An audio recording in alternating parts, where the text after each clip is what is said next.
very grindy player.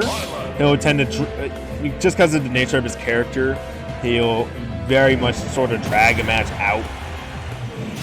So be prepared for a long set of games. 3, 2, 1, go! We start just, again, not much gonna happen here. Astrum really, Game&Watch has such brutal punishes off just simple things, and Byleth does too, but Byleth does it for more range. Theoretically, Byleth should get the advantage, and Astrum's spacing so far has been working nicely. The up B combo gonna work out. Early lead to Astrum, but I don't think it means a whole lot. That Nair from both these characters is going to be very important in a matchup like this. It's some of their most important tools for comboing and killing. At least killing from Byleth. It doesn't really kill for Game&Watch, but it does a whole lot else.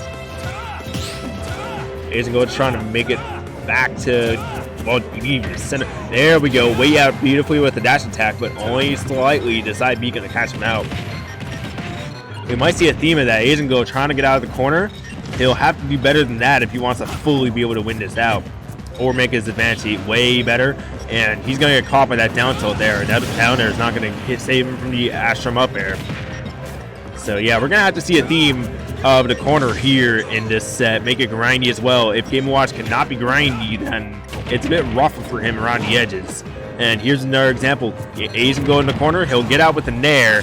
Astrum a bit too close to the ledge to make that safely.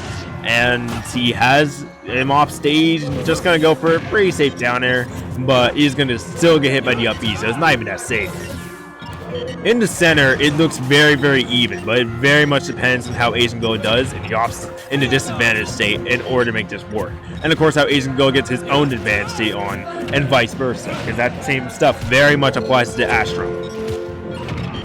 Oh, the down smash, they're not gonna bury you, and if it buried him, that would have been it. And yeah, Game&Watch's stubby range, that parry is not going to work at all. Parry up to at least. Troubling situation here for Azengo. When Game&Watch is behind, it can be kind of trouble for him to approach. He does not actually have the best approach game in Ultimate, and when he's fighting someone with such big old hitboxes, it can be troublesome as well. Although, of course, Byleth being as slow as he is not the worst thing for Game&Watch, even though he's not insanely fast himself. And there we go. Latest hit of forward tilt, but the chair is still going to knock him out for the first stock. Waiting for that back here such a long time for that shield to work. The Nair not going to come out after that parry. He's parrying these stuff, but it's not working out nicely yet so far. He has to earn his hits, and oh, he wanted that judge. Just not going to work out for him, but he gets the parry. He's getting so many parries off. Azengo is working so well around the hitboxes that Astrum is bringing out to the table. Nice mix up to the jumps there. He went in really, really fast first time, a couple of times around, but now he's coming in a bit slower and tripped up Astrum for the first time. Not the second time though, and that up B is not going to be able to save him again, and he is going to get backered for that first time, second stock.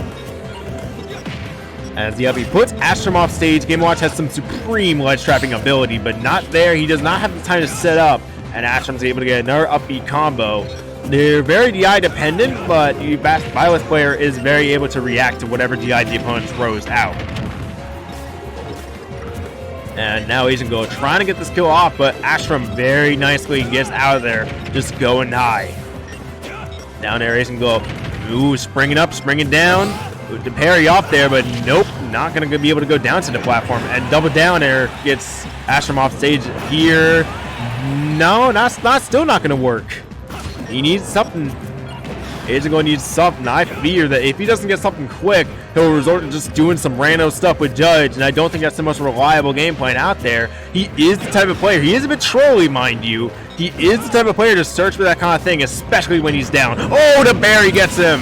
And the thing is, Game&Watch's 9 is actually somewhat of a comeback mechanic. You're more likely to get it if you're down. And he gets 5 again?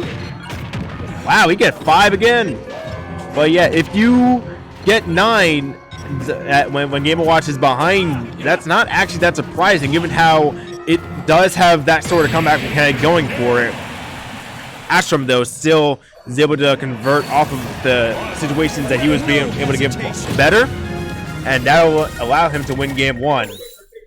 Off the counter pick, Azengo has to try something else. He had so much going right, but it seemed like Astrum just got more out of what could be able to happen right now.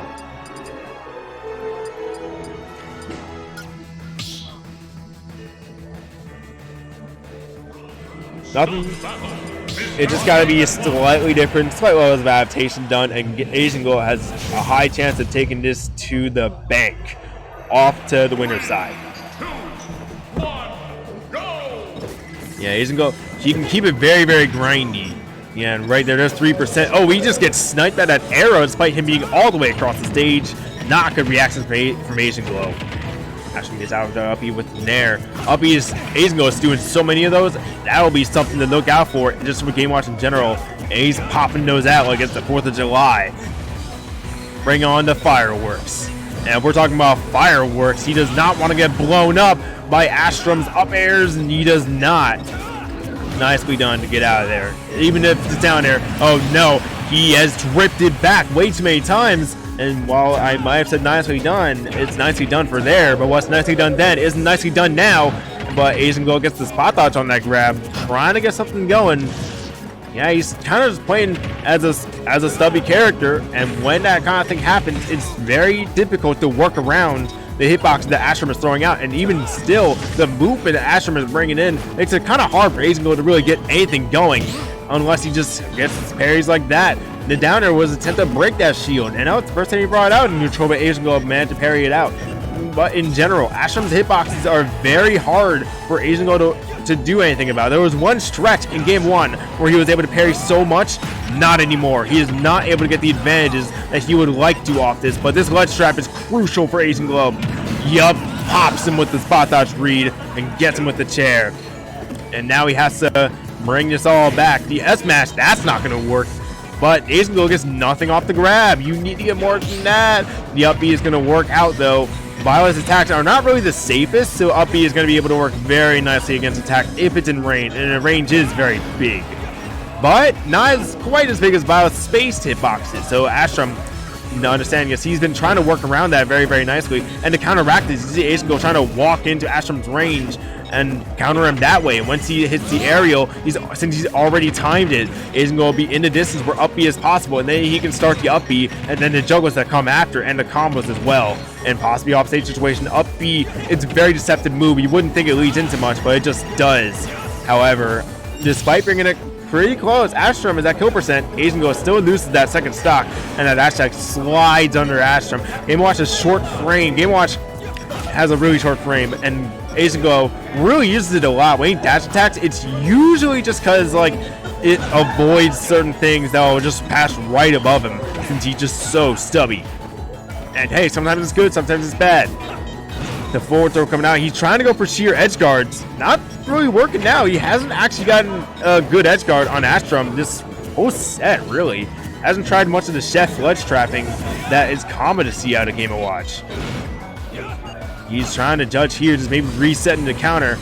Nah, that's only one. And Astrum, these side Bs are such good mix-ups and timing. Asian Gold, if he wants to parry that, will have to keep in mind that that side B is always an option that Astrum can just throw out and just throw off the timing.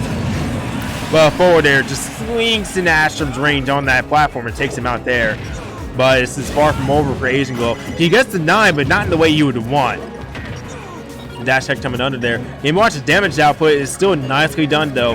And if you can get in that range where Game & Watch about mid% is probably where Game & Watch would love to have its opponents in. And these judges attempt, that was a 1, the worst he could possibly get, and he's dead.